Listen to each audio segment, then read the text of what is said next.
وَكَلَّمَ اللَّهُ مُوسَىٰ تَكْلِيمًا، اور باتیں کی اللہ تعالیٰ نے موسیٰ علیہ السلام سے باتیں کر کے۔ خداوند تعالیٰ نے حضرت موسیٰ کو اپنا کلیم بنایا تھا۔ کوئی طور پر بلا لیتے تھے، حضرت موسیٰ نیچے کھڑے رہتے تھے، اوپر سے شرف کلام آتا تھا۔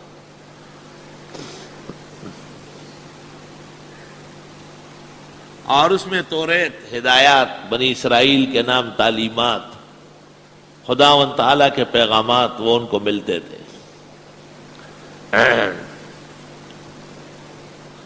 تفسیر قرطبی میں ہے کہ حضرت موسیٰ نے ایک دن حق تعالیٰ سے پوچھا، یہ بھی پوچھا، بِمَ اتَّخَذْتَنِی کلیما، مجھے کلیم کیوں بنایا؟ آپ کے بہت بندے ہیں، مجھے کیوں کلیم بنایا؟ اللہ تعالیٰ نے کہا، اے موسیٰ، ایک دن آپ بیڑ بکریاں چرانے لے گئے، ایک بکری بھاگ گئی، اور فارسیان کہتے غم نداری بز بخر، مصیبت ڈھونڈنی ہو تو ایک بکری لے لو، کھائے گی تھوڑا اور خراب کرے گی بہت کچھ۔ ایسا میں خود اسکول کے زمانے میں جب چھٹی ہو جاتی تھی، وہاں اپنے بھائیوں کو، والد صاحب کو کھانا زمین پہ لے جاتا، تو ہماری ایک بکری تھی بڑی اچھی، اس کی رسی میں پکڑ کے چراتا تھا۔ تو ایک شخص نے باغ لگایا تھا، نئے نئے باغ لگا تھا، اور اس کے کنارے پر میں رسی پکڑا ہوا بکری چرا رہا ہوں۔ وہ بزرگ آدمی تھے، وہ آئے، بیٹے ایک ایک پودا 5-5 روپے کا خریدا ہے، کھا نہ لے یہ۔ میں نے کہا، چاچا بکری کنارے پر ہے، رسی میرے ہاتھ میں، تیرے پودے تیری زمین میں ہیں، مگر میری بکری کو برداشت نہیں کر رہا۔ چلو کہیں بات نہ کہی صحیح، ویلی نہ ویلی صحیح، ممنہ دما خبرہ۔ وہ غریب روانہ ہو گئے، تجربے کی بات تھی، وہ روانہ ہو گئے، چلتے چلے گئے، ابھی وہ غائب نہیں ہوئے تھے کہ بکری نے 2 ٹانگیں میرے کندھوں پہ رکھی اور وہ پودا پکڑ لیا، اور جب میں نے اس کو مارا، نیچے گرایا، تو وہ پودا درمیان سے ٹوٹ گیا۔ پودے کا تو کام ہو گیا۔ غم نداری بز بخر، مصیبت ڈھونڈنی ہوتی ایک بکری لے لو۔ اور حدیث میں ہے، ما من نبی الا رعى الغنم وقد رأيت الغنم لبنی سعد، بنو سعد قبیلے کے دوران میں نے بھی بیڑ بکریاں چرائی، آپ نے فرمایا مجھے بھی یہ شرف حاصل ہے کہ میں نے وہاں بھی چرائے، یہاں بھی چرائے، اب بھی 4-6 بکریاں ہیں۔ کیوں؟ بکریاں مصیبت زیادہ ہے، تو انبیاء کی مشق کرائی جاتی ہے کہ لوگوں سے ڈرے نہیں۔ یہ ریوڑ کون پالے گا؟ کوئی ادھر دیکھ رہا ہے، کوئی ناک صاف کر رہا ہے، کوئی کان کو رچ رہا ہے، کوئی داڑھی سے کھیل رہا ہے۔ آدمی دیکھ کر کے کہے بس بھئی ہو گیا دعا، میں نہیں پڑھا سکتا۔ لیکن بکریاں چرانے والے کو پتہ، ایک بکری ادھر دیکھ رہے، پے پے، اب دیکھو ایک بکرا اچانک کھڑا ہو جائے گا، بیت الخلا روانہ ہو جائے، اس کو پتہ ہے 10:30 بجے وقفہ ہے، نہیں، اس کا مرسانہ 10:30 نہیں بجاتا، 9:45 بجے نکلتا ہے۔ گڑی بیدی میں سوکھ سنبھالی۔ اللہ انبیاء کی مشق کراتے ہیں اور اپنے بندوں کی، تاکہ لوگوں کے ساتھ گزارا کرے۔ ان ٹیڑے پیڑے اور ادھر ادھر چلنے والوں سے اللہ دین کا کام لے رہا ہے، اور انہی کی وجہ سے درسگاہ آباد اور سرسبز ہے، اور اللہ قیامت تک آباد و سرسبز رکھے۔ ہندوستان مدرسہ امداد العلوم میرٹھ میں ایک بزرگ تھے، اس کا نام تھا مولانا اختر شاہ خان صاحب۔ مولانا اختر شاہ خان صاحب میرٹھی، شیخ الہند کے شاگرد تھے براہ راست۔ ان کا ایک شعر ہے، وہ کبھی کبھی پڑھا کرو دعا میں، ہاتھ اٹھا کر یہ دعا مانگو خدا سے اختر۔ اختر شاہ خان میرٹھ والا، شیخ الہند کا شاگرد، اس لیے شان نزول پہلے بیان کیا۔ ہاتھ اٹھا کر یہ دعا مانگو خدا سے اختر، باغ سر سبز ہو اسلام کے پروانوں کا۔ ان کے خاص شاگرد مولانا اسحاق صاحب مسجد معمور کے خطیب نے حضرت کی سوانح شائع کی، تو میرے حوالے سے یہ شعر لکھا ہے، کیونکہ یہ شعر ان کو کہیں نہیں ملا سوائے یہاں کے.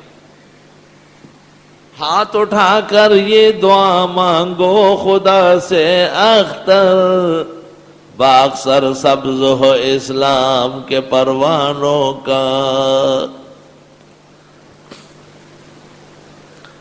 تو ایک بکری موسیٰ علیہ السلام کی ریوڑ سے بھاگی.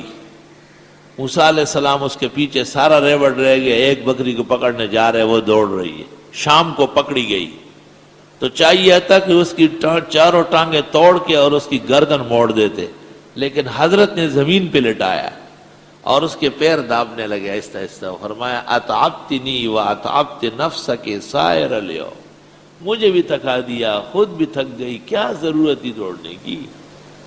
ہائے ہائے، پیر دبانے لگے. اللہ تعالیٰ نے فرمایا اس صبر اور تحمل اور ایک بے جان مخلوق کے ساتھ، بے زبان مخلوق کے ساتھ جو آپ نے احسان کیا ہے، میں نے آپ کو اپنا کلیم بنایا ہے کہ آپ اس قابل ہے کہ مجھ سے باتیں کریں.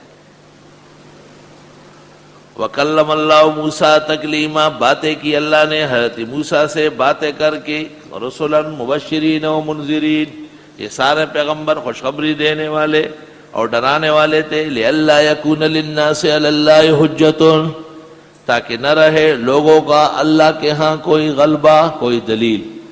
خداوند تعالیٰ کے سامنے کسی کی کوئی دلیل نہ بنے بعد الرسول، پیغمبروں کے آنے کے بعد کہ خدایا ہمیں تو پیغام ملا نہیں تھا. وَكَانَ اللَّهُ عَزِيزًا حَكِيمًا، ہے اللہ غالب حکمت والے. لیکن اللہ یشہد، لیکن اللہ گواہی دیتے ہیں. بما انزل الیک، جو اتارا ہے آپ کو، انزلہ بعلمہ، اتارا ہے اپنے علم سے. والملائکۃ یشہدون، اور فرشتے بھی گواہی دیتے ہیں. لیکن اللہ یشہد، دلیل وحی. والملائکۃ یشہدون، دلیل نقلی. وَكَفَى بِاللَّهِ شَهِيدًا، کافی ہے اللہ گواہ. ان الذین کفروا، بے شک وہ لوگ جنہوں نے کفر کیا، وصدوا عن سبیل اللہ، اور رک گئے اللہ کے راستے سے. قد ضلوا ضلالا بعیدا، وہ بہک گئے بہکاوے دور کے میں. ان الذین کفروا وظلموا، بے شک وہ لوگ جنہوں نے کفر کیا اور ظلم. لم یکن اللہ، نہیں ہے اللہ، لیغفر لهم، کہ معاف کرے انہیں. ولا لیہدیہم طریقا، نہ ان کو سکھائے راستہ سیدھا. الا طریق جہنم، مگر ان کے لیے راستہ دوزخ کا ہے. خالدین فیہا ابدا، ہمیشہ اس میں رہیں گے. وکان ذلک علی اللہ یسیرا، یہ اللہ کے لیے آسان ہے. بیان رسالت کا. یا ایھا الناس، لوگو، قد جاءکم الرسول بالحق من ربکم، یقیناً آ گئے تمہارے پاس پیغمبر حق کے ساتھ تمہارے رب کی طرف سے. حق سے مراد یا تو توحید ہے، اللہ کے پیغمبر توحید لے کے آئے، اور یہ کلمہ اور یہ پروگرام تمام انبیاء کا متفق ہے. حق سے مراد معرفت خداوندی ہے. حق سے مراد قرآن و سنت ہے، جو پیغمبر کے دعوے کی دلیل ہے. اے لوگو، یقیناً آ گئے تمہارے پاس پیغمبر برحق، یا حق لے کر تمہارے رب کے ہاں سے. فآمنوا، پس ایمان لے آؤ. خیر لکم، یہ بہتر ہے تمہارے لیے. وَإِن تَكْفُرُوا، اور اگر تم کفر کرو، فَإِنَّ لِلَّهِ مَا فِي السَّمَاوَاتِ وَالْأَرْضِ، پس بے شک اللہ کے لیے ہے جو کچھ آسمان و زمین میں. وَكَانَ اللَّهُ عَلِيمًا حَكِيمًا، ہے اللہ علم و حکمت والا. یا اہل الکتاب، اے اہل کتاب، لا تغلو فی دینکم، غلو نہ کرو اپنے دین میں. ولا تقولوا علی اللہ الا الحق، اور کہو نہیں اللہ پر مگر حق. کیونکہ اہل کتاب یہود و نصارا تھے، انہوں نے حضرت عزیر کے بارے میں غلو کر کے خدا کا بیٹا کہنا شروع کیا، اور عیسائیوں نے حضرت عیسیٰ کے بارے میں غلو کر کے، غلو مانا التجاوز عن الحد الشرعی. غلا یغلو کے معنی ہانڈیا کا جوش مارنا اور سالن کا نیچے گرنا. غلل قدر،